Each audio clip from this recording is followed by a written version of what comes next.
Olá! Venho me apresentar e falar um pouco sobre a motivação aqui para esse trabalho. Bom, primeiro, meu nome, Camila Flávia, sou professora e bailarina de dança do ventre, já tenho uns 25 anos que eu estudo a dança do ventre. Sou instrutora de yoga, Hatha Yoga, Tantra Yoga e Yoga Dance. E sou mãe também de 2 crianças e 2 adolescentes. E terapeuta holística, artista plástica, enfim, faço um monte de coisa. Mas a dança do ventre, para mim, e esse trabalho aqui da dança quemética, é um resgate ancestral. Bom, a primeira vez que eu tive contato com a dança do ventre, eu era uma criança, eu tinha 10 anos mais ou menos, e eu fiquei muito encantada quando eu vi uma bailarina fazendo aqueles movimentos, falaram muito comigo. Eu já dançava na época, eu danço desde os 3 anos de idade, mas eu dançava balé e jazz. A dança chegou na minha vida muito cedo e nunca mais saiu. Na verdade, assim, não há na minha família uma tradição, vamos colocar as pessoas, as crianças para fazer aula de dança. Não existe isso. Mas a minha mãe, ela me colocou na aula de balé porque eu nasci com problema de coração e daí fiz um tratamento e tal, foi feito o tratamento em mim. E quando eu fiz nessa idade dos 3 anos, o médico falou, olha, tem que fazer atividade física. E ela a princípio tentou a natação, só que por algum motivo eu não gostava do professor, eu chorava, não queria entrar na piscina, fazia um escândalo danado. E ela falou, bom, não vou, a natação não tá rolando, vou procurar outra coisa. Já sei, vou botar no balé. E aí ela me colocou no balé, no jazz, e a gente tá falando aí de anos 80, né? Então, na época tinha um boom do jazz e tal. E aí foi nessa que eu comecei a dançar, comecei a ter um ensino, né? Acadêmico, né? Da dança, né? Porque dançar, a gente dança aí pela vida, né? Bom, enfim. E aí com 10 anos eu conheci a dança do ventre, fiquei muito apaixonada, queria de qualquer jeito, mas a gente está falando de uma menina moradora da periferia do Rio de Janeiro, na década de 90 já isso, né? E a dança do ventre não tinha, não era tão acessível, foi antes da novela Clone, depois teve a novela lá da Globo, que todo mundo quis fazer, ficou qualquer esquina se achava alguém dando aula, fazia um mês de aula, já ia dar aula, enfim, aí já é outro assunto. Mas não tinha, era longe de casa, caro pra caramba. E aí depois de algum tempo que eu consegui achar um local que era mais próximo à minha residência e com preço um pouco mais acessível, mas mesmo assim eu tive que fazer algumas concessões, cortar várias coisas, tive que sair do jazz, guardar o dinheiro do lanche, enfim, mas estamos aqui. E daí, desde o início da dança do ventre, além dessa minha intuição, né, logo de criança, né, que eu vi, falei, cara, aquilo ali é pra mim. Mas enfrentei muitos problemas, né, em relação, sobretudo ao racismo, porque a dança do ventre, ela está muito embranquecida, né, essa tentativa de embranquecer Kemet, né, também se reflete aí na dança do ventre. E não pelo fato só de estar embranquecida, que ela está num ambiente racista mesmo, né? Onde a gente vê anos atrás, coisa de menos de 6 anos atrás, 5 anos atrás, a gente teve um caso de blackface em eventos de dança do ventre aqui no Rio de Janeiro e uma grande parte do corpo lá da galera bam dentro desse meio batendo palma. Então é esse o nível. Bom, e daí, olhando para isso tudo que era me apresentado, muita coisa sobre África, mas numa perspectiva árabe. E aí eu sempre ficava me questionando, falei, gente, mas espera aí. Calma. O fato de um povo ser islamizado, ter sido islamizado, não faz desse povo árabe. Da mesma forma que eu estou aqui falando em português, mas eu não sou portuguesa. Então, assim, pegar várias culturas africanas e colocar sobre sob o tapete, né? Sob o tapete do folclore árabe, porque os povos foram islamizados. Então, comecei a ter esse olhar mais expandido. Falei, não, tem coisa aí que a galera tá me apresentando de uma forma e eu tô vendo que ali tem muito da minha ancestralidade. Então, vamos com calma. Então, a partir daí, eu comecei a elaborar, pensar, criar, gestar o Afroventre. Inclusive, eu tô aqui com a blusinha do Afroventre, que é justamente uma dança do ventre, pensando nessa perspectiva afrocentrada, porque a dança do ventre, ela é africana. Apesar de pouco a gente ver bailarinas pretas, é uma dança africana. Então, foi a partir desse local de incômodo, contestação e não aceitar simplesmente que está sendo apresentado como uma verdade absoluta.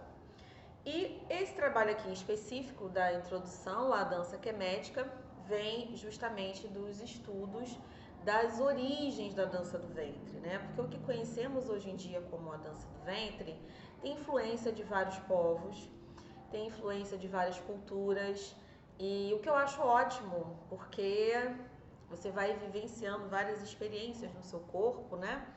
Mas a origem, onde tudo começou, foi em África, sobretudo na região de Kemet e na região conhecida hoje como Maghreb, né? No norte da África. E então, se vem dessa região, então fala, né? Com a nossa ancestralidade africana. E daí comecei a perceber também, estudando mais sobre Kemet, o quanto a dança é importante na cosmovisão quemética, porque o povo quemético é um povo dançante.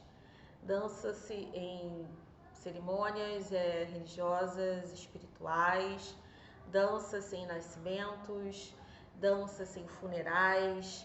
Então é um povo essencialmente dançante. O corpo é um corpo dançante, assim como o corpo africano é um corpo dançante, né? Então a dança, ela tá ali na alma de África, né? E daí comecei a fazer várias pesquisas, percebi também que em alguns pontos a dança ela está muito amalgamada ao Smitawi, que é conhecido como o yoga, que é médico, né? Tem lugares que tem esse entrelaçamento, né? A dança fazendo esse lugar da união com o divino, né? Apesar que a concepção da separação é uma concepção muito ocidental, que não condiz com a cosmovisão quemética, né? Então, a partir daí também, né, de entender dessa forma essa dança, juntando com os meus conhecimentos dentro da área das energéticas, né, do yoga, do tantra, eu elaborei aqui esse trabalho de introdução à dança quemética. E o que acontece? É muito difícil historicamente da gente reconstruir uma dança, né? Então não tem uma pretensão de nossa, é tudo igualzinho. Não dá, né? Então a gente vai aqui trabalhando muito com registros históricos, sim.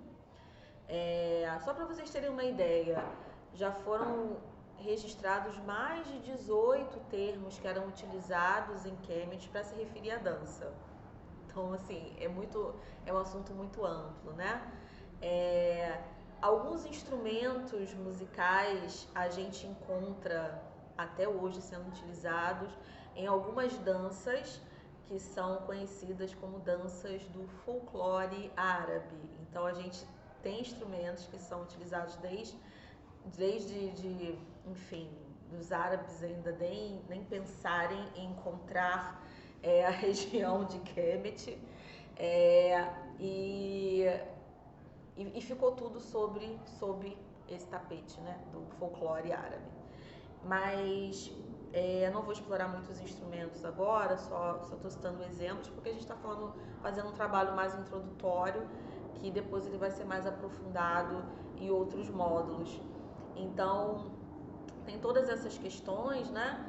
E fazer um trabalho que, no meu entendimento, traz muito a energia de Alcete, porque Alcete, ela, com todo o amor dela, ela recolheu, né, os pedaços de Alçar que estavam espalhados aí, e eu vejo que é muito isso, não só o meu trabalho com dança, mas todo o trabalho de outras pessoas que fazem esse movimento, nós, pessoas pretas diaspóricas, de encontro a essa ancestralidade, é muito esse trabalho de pegar esses pedaços e recolher com o nosso amor para poder trazer a vida, porque registros, né, muita coisa foi saqueada, destruída, pilhada, tem pedaços que estão na Austrália, na Europa, enfim.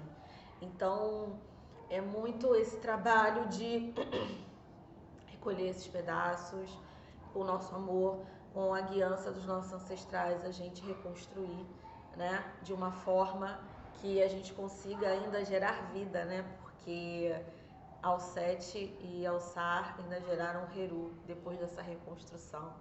Então eu sinto muito isso, eu gosto muito de fazer essa analogia e me dá muita coragem para seguir em frente, né? A gente se inspirar na nossa própria história. E é isso, eu espero de coração que vocês aproveitem. E só falando um pouco sobre as 3 fases aqui desse trabalho introdutório. Primeiro a gente começa com o Het Heru, porque Het Heru, ela é simplesmente vamos botar assim, que é a grande inspiração da dança, né? É a fonte da dança, a Het Heru, né? E as sacerdotisas de Het Heru, inclusive, eram bailarinas, né? Então, é muito forte no culto a Het Heru, a dança, muito, muito, muito forte. E depois a gente vem com a Bast, que traz a energia da felina, da gata. Inclusive, a minha gata tá ali atrás, só fazendo aqui as honras para Bast. E depois a gente vem com a Sekhmet. Sekhmet, a leoa, que vem com a energia do fogo, da transmutação e trazendo para o corpo todo esse trabalho energético. E assim, peço a vocês que façam com o coração aberto, com entrega, porque é um saber muito poderoso, muito para ser sentido, sabe? O próprio Tantra, ele também fala muito disso, que o conhecimento a gente só aprende mesmo, só entra mesmo quando ele vem pra pele, quando a gente vivencia, né? Tem coisas que a gente pode ficar falando, porque vamos restaurar Maat, vamos, nananã, e se você ficar só falando, claro, a palavra tem muito poder, fala também, fala o que você quer, fala coisas boas, enfim, mas é a ação, sabe? É o fazer, o que nós podemos fazer, é o movimento, essa é a palavra, o movimento que dá traz essa energia para as coisas acontecerem, para a gente internalizar o conhecimento, o saber, enfim. Então, o movimento é o segredo, assim, para tudo que a gente quer manifestar, entender, etc e tal. E é isso. Então, façam um bom proveito. Qualquer dúvida, pode fazer contato a partir do formulário, tem um formulário no final da página que você pode colocar dúvidas, enviar, ou então qualquer outro meio aí que estiver de comunicação comigo, pode fazer contato. E é isso, e vamos juntas, recriando aí os nossos, recriando, né? É uma recriação, porém com uma base ancestral, né? Uma base sólida, firme e que está lá, como as pirâmides, né? Que estão até hoje lá. Muito bem, obrigada. Então, um beijo nos corações de vocês. Do ar.